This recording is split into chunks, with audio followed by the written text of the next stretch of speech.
चलिए देखिए, क्रमित युग्म ऑर्डर्ड पेयर ये किसे कहते हैं, ठीक है ना, कैसे लिखा जाता है। तो सबसे पहले हम लोग क्रमित युग्म यानी ऑर्डर्ड पेयर के बारे में हम लोग जानेंगे। जैसे मान लीजिए A बिलोंग्स टू A और B बिलोंग्स टू B हो, ठीक है।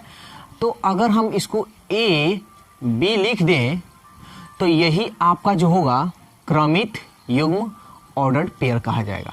तो इससे क्या मतलब, ये जो लिखा गया है क्या थोड़ा डिफरेंस भी कुछ इसमें लिख देते हैं।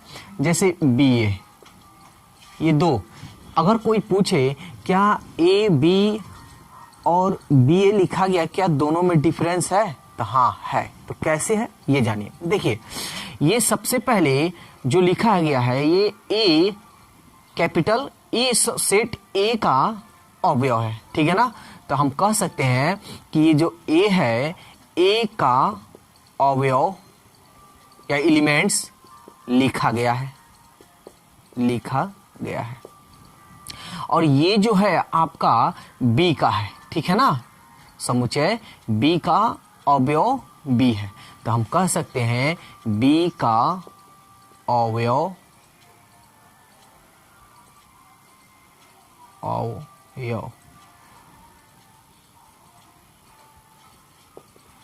है, ठीक है।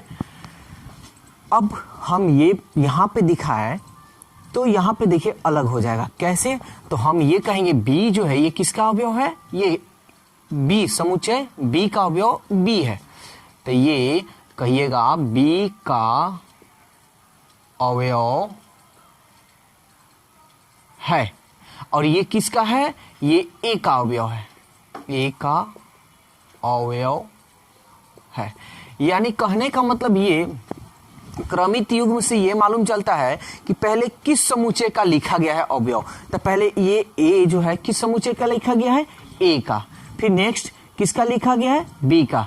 तो यहां पे आप क्लियर तो कर लिए, यहां पे देख लीजिए, यहां B जो है किसका लिखा गया है, B का, यानी B का अवयव, और ये A जो लिखा गया है किसका, यानी A समुच्चय A का अवयव, ठीक है ना। अब यही जो ये क्रमित युग्म है इसी को हम A क्रॉस B कहते हैं। यहां जो पढ़ा जाएगा ना A क्रॉस B, और यहां जो है ये हमारा हो जाएगा B क्रॉस A हो जाएगा, ठीक है ना। और इसी को ये A क्रॉस B और B क्रॉस A क्रमित युग्म तो आपको समझ में आ गया, ऑर्डर पेयर। अब ये A गुणे B और B गुणे A ये क्या है ये भी जान लीजिए। तो इसी को हम लोग बोलते हैं कार्तीय गुणन, इसी को बोलते हैं कार्तीय गुणन, ठीक है ना। इसको हम क्या बोलेंगे, कार्तीय गुणन बोलेंगे, ठीक है ना, जिसको हम अंग्रेजी में सर्टेशन प्रोडक्ट हम कह सकते हैं, प्रोडक्ट। तो ये A गुणे B का ये आपका निकल चुका है, ठीक है। A यहां गुणा नहीं पड़िएगा, A क्रॉस B। अब ये जो है ये भी आपका कार्तीय गुणन है, कार्तीय गुणन। अब इसको अंग्रेजी में हम लोग क्या बोलेंगे, सर्टेशन प्रोडक्ट। तो ये इसमें और इसमें दोनों में डिफरेंस है। ये देखिए A क्रॉस B है और यहां B क्रॉस A है, ठीक है ना। तो इसलिए ये दोनों A B युग्म ऐसे क्रमित युग्म में लिखिए या ऑर्डर्ड पेयर कहिए, ऐसे लिखिए चाहे ऐसे लिखिए, लेकिन दोनों में क्या होगा, डिफरेंस होगा, ठीक है। जब A क्रॉस B तो A B लिखिएगा, ठीक है, और B क्रॉस A तो B A लिखिएगा इसका, ठीक है। ये अब इसके पे हम कुछ एग्जाम्पल बताएंगे सो क्लियर हो जाएगा। अब देखिए इसमें कार्तीय गुणन इसको हम बोलते हैं, ठीक है। अब इसको हम लोग डिनोट भी कर सकते हैं, जैसे हम लोग क्या निकाल रहे हैं, एक रिलेशन निकाल रहे हैं, तो इसको आप R से डिनोट कर सकते हैं, R बराबर A क्रॉस B, ये R बराबर B क्रॉस A। ये आपको 12th में भी पढ़ना है, एकदम ऐसे ही पढ़ना है, कोई डिफरेंस नहीं होगा, ठीक है। तो क्रमित युग्म ऐसे लिखते हैं हम लोग, कार्तीय गुणन A क्रॉस B निकालते हैं, जो आपके बुक में कहेगा वही निकालना, कह देगा बी क्रॉस सी निकालिए, डी क्रॉस ए निकालिए, तब बस ऐसे आपको लिख देना है। और लिखने का तरीका ये होगा, क्रमित युग्म में लिखना है, ऑर्डर्ड पेयर में लिखना है, ठीक है। अब क्रमित युग्म में कुछ समानता भी होता है, ठीक है ना। क्रमित युग्म में कुछ समानता होता है, क्या समानता होता है तो ये भी जान लीजिए। जैसे कोई कह देगा A1 B1 तथा A2 B2, ये क्रमित युग्म है ना जी, क्रमित युग्म समान है। तो इसको आप कैसे लिखिएगा, अगर ये कह देगा समान है तो कैसे लिखिएगा, तो देखिए A1 बराबर A2, ठीक है ना। फिर B1 अगेन B1 बराबर B2। तो आप अगर समानता कह देगा, दो क्रमित युग्म समान है, तो आप ऐसे इसको लिख सकते हैं आसानी से, ठीक है। और ये क्रमित युग्म हो गया आपका। और A क्रॉस B निकालिए या B क्रॉस A निकालिए या C क्रॉस D निकालिए, E क्रॉस F निकालिए, इसको आप बोलिएगा कार्तीय गुणन। कार्तीय गुणन को हम किससे डिनोट करेंगे, R से।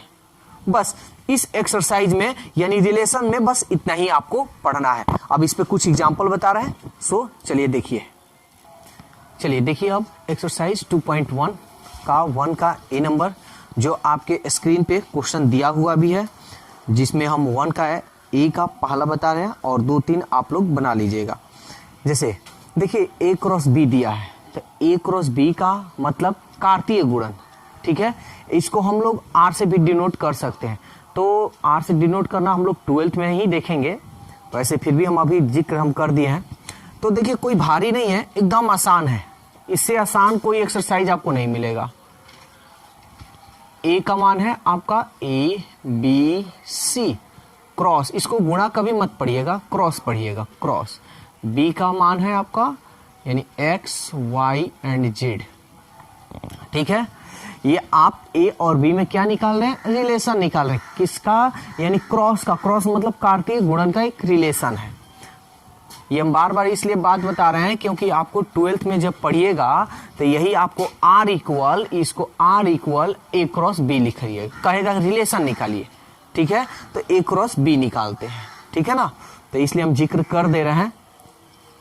चलिए अब देखते हैं, अब इसको हमको क्रॉस का काम करना है, तो हम इसको कैसे लिखेंगे, तभी आपको ऑर्डर्ड पेयर में हम बताए हैं, ऑर्डर्ड पेयर यानी क्रमित युग्म। तो चलिए देखते हैं। A कोमा देते चलेंगे X, फिर कोमा A Y, फिर कोमा A कोमा Z। तो A से सबका तो निकाल लिया आप क्रॉस, कोमा B से फिर वैसे ही निकालिए, B X B Y B Z, ठीक है। B से भी आप निकाल लिए, अब किससे निकालिएगा, Z से। तो चलिए Z से भी निकाल लेते हैं, C से Z में C Z, C Y C Z, C X छूट गया, चलिए यहां पे लिख देते हैं C X, फिर C Y, फिर C Z। नहीं हुआ है, अभी मिटाए हैं, तो C Z। तो ये रहा आपका A क्रॉस B। चलिए देखिए अब 1 का C नंबर, जो स्क्रीन पे आपका क्वेश्चन दिया हुआ है और यहां हम लिख दिए हैं। तो A इक्वल आपको 1 2 3 दिया है, A क्रॉस A निकालना है। तो ये कोई भारी नहीं है, देखिए A का सेट A का लिख दीजिए 1 2 3 क्रॉस, फिर A का A दिया है तो फिर A ही का लिख दीजिए 1 2 3, ठीक है। अब क्रॉस का काम करते हैं, तो 1 1 1 2 1 3 2 1 2 2 2 3 3 1 3 2 3 3। सबको बस लिख देना है कोमा दे देकर, और ये रहा आपका A क्रॉस A।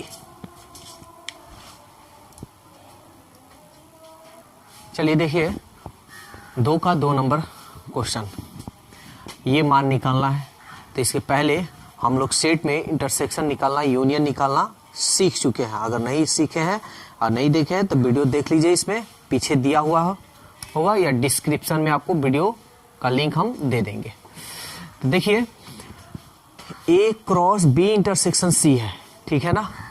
तो A का सबसे पहले देखिए एक बात याद रखिएगा, सबसे पहले ब्रैकेट है, तो आपको सबसे पहले ब्रैकेट का काम करना होगा। ये अगर ये नहीं दिया होता तो एक तो पहला बात कि ये कैसे बना ये दिमाग में नहीं आएगा, और दूसरा बात ये क्वेश्चन ये गलत है कि आप पहले ये सोचे इंटरसेक्शन निकालें कि A क्रॉस B निकालें, प्रॉब्लम में हो जाइएगा ना। तो इसलिए क्वेश्चन ऐसा अगर ऐसा दे देता है तो ये क्वेश्चन गलत है, तो इसलिए इसको ब्रैकेट में दिया है। तो सबसे पहले A का मान है 1 2 3 क्रॉस, इसको कभी भी क्रॉस पढ़िएगा, गुणा कभी भी भूल कर मत पढ़िएगा, ठीक है, गुणा अलग हो गया। ब्रैकेट है तो ये ब्रैकेट आप डाल दीजिए। B का मान क्या है 1 2 है, तो 1 2 और इंटरसेक्शन, इसको इंटरसेक्शन कहते हैं, और C का मान है 3 5 7। अगर आप इसके पहले वाला वीडियो नहीं देखे हैं तो वैसे भी हम यहाँ डिटेल्स बता देंगे, आप समझ लीजिएगा, तो पीछे वाला वीडियो आप लोग देख लीजिएगा। तो सबसे पहले 1 2 3 क्रॉस, अब इंटरसेक्शन निकालना है। तो इंटरसेक्शन का मतलब होता है उभयनिष्ठ, या इंग्लिश में बोलिए तो कॉमन, ठीक है, दोनों सेट में मिलना चाहिए, जो मिलेगा वही आपका इंटरसेक्शन होगा। तो देखते हैं क्या मिल रहा है। 1 नहीं है जी, 2 नहीं है, कुछ नहीं है, इसका मतलब क्या आपका मिल गया 5 मिल गया, ठीक है 5, ठीक है। तो 5 किसका मतलब क्या होता है, 5 का मतलब होता है रिक्त समुच्चय। रिक्त मतलब खाली, कोई भी अवयव आपका नहीं है। अब इसमें आप निकालिएगा तो ये तो खाली है, खाली का मतलब कुछ भी नहीं है। तो इससे और इसमें जब आप निकालिएगा तो कोई आपका क्रमित युग्म नहीं बनेगा। जब कोई आपका क्रमित युग्म नहीं बनेगा तो आप सीधा 5 लिख दीजिएगा, यही आपका आंसर होगा। ये नहीं कि ऐसे मत लिखिएगा कि 1 5 फिर 2 5, ऐसे मत लिखिएगा, नहीं तो ये गलत हो जाएगा, ठीक है। 5 का मतलब होता है रिक्त, यानी कोई इधर कोई सेट है ही नहीं, ठीक है, इधर कोई सेट नहीं है, इसलिए आप इससे कहां किसी से क्रमित युग्म बना सकते, नहीं ना बना सकते, इसलिए आप सीधा 5 लिखिएगा। ये वाला चीज आपको नहीं लिखना है।